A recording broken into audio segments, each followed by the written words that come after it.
So recently, I've had a lot of people tell me that they're experiencing some sort of low back discomfort, sometimes from sitting certain ways, working certain ways, sometimes from exercise. Usually, it's a combination of things. It just shows up in one place or another, but it's all connected.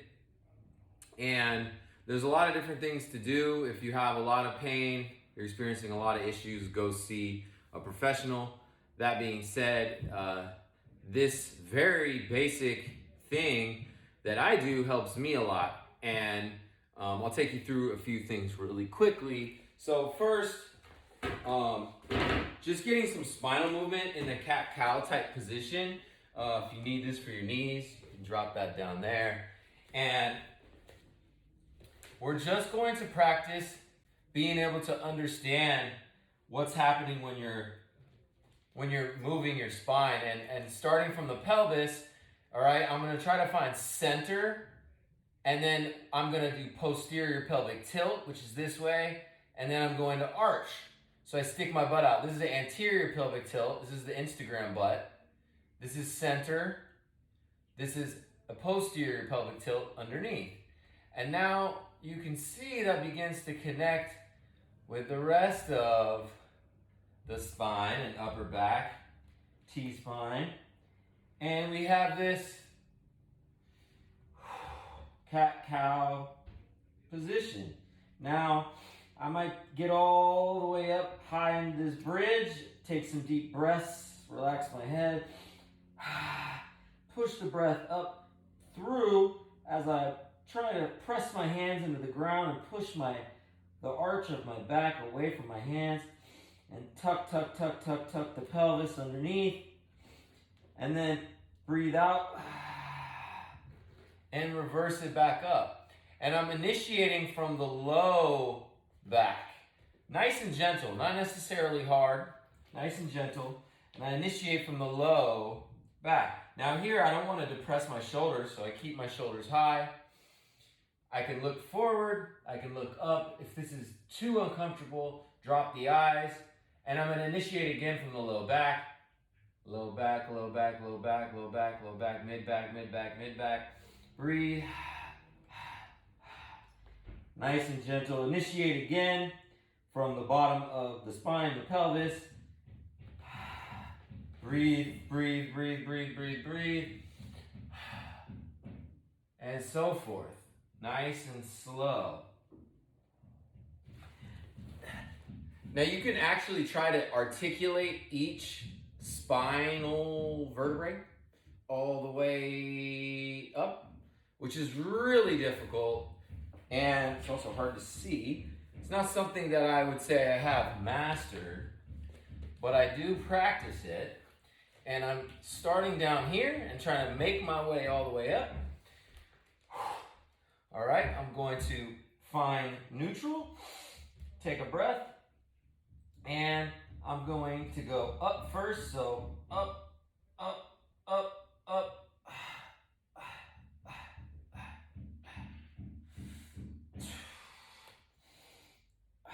And then I'm going to reverse it.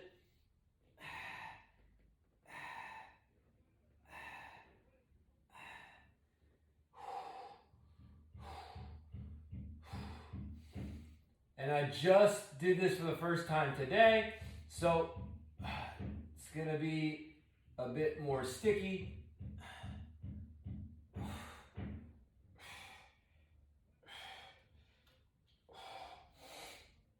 Keep breathing.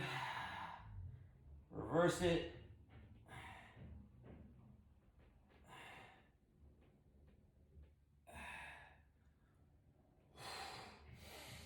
Push away the shoulders, reset yourself if you need to, and reverse it.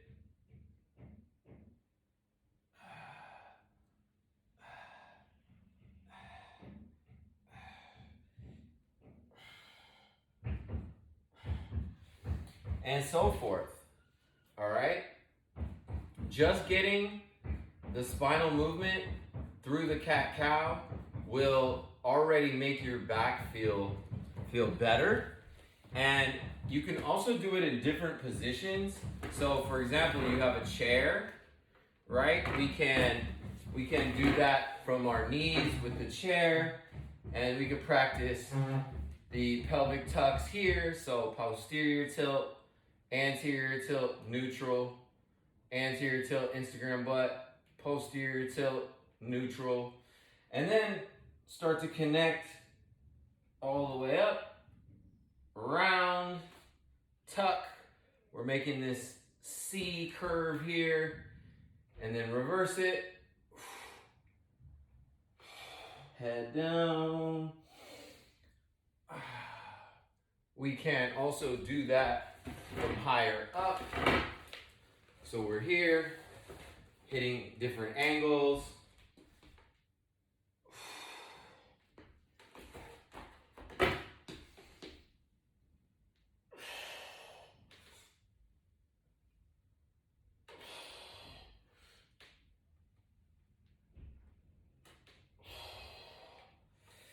And from standing, where we sometimes I'll have a front foot that I'll step back from, and as I step back, I'll round and tuck.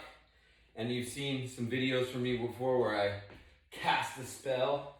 So I round, tuck, press through the hip flexors, round the pelvis, the back, step up, step back with the other foot, round.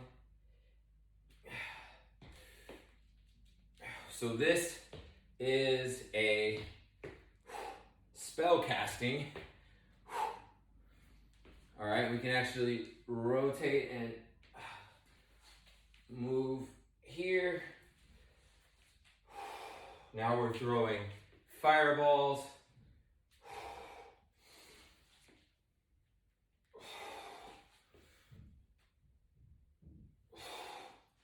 And finally, we can do the same thing standing with the cat-cow, but we can turn it into spinal wave movements. So maybe I start with my knees a little bit bent, soft, arch the back here, and chest open, and then I'm going to reverse it one at a time. So it goes from arch to center to tuck, and then I follow all the way up the spine as I stand up, open the chest, and then I sit down again and reverse it all the way back up. So I'm down here, I tuck the pelvis underneath, I'm arching,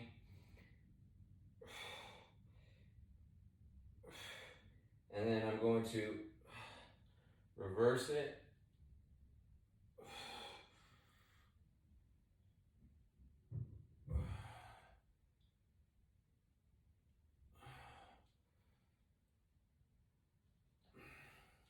We don't have to bend the knees as much.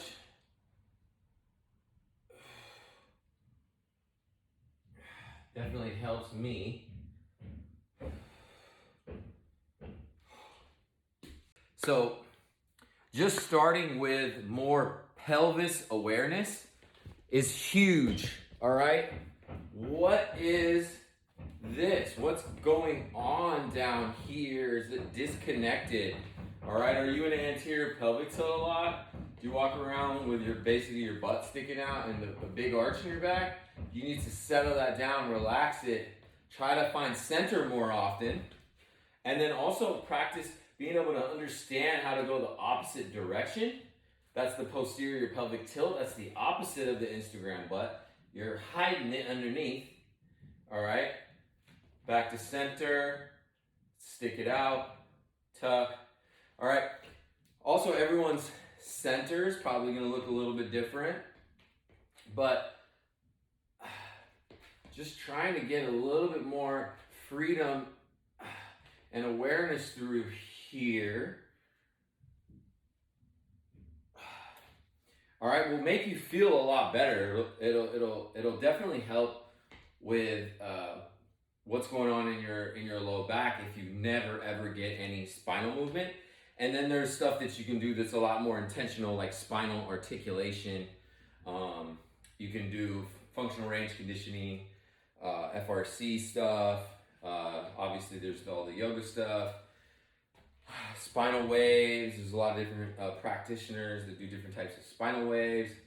But all of that is going to open you up. I also have a video of showing you how to do the spell casting and the fireball throwing.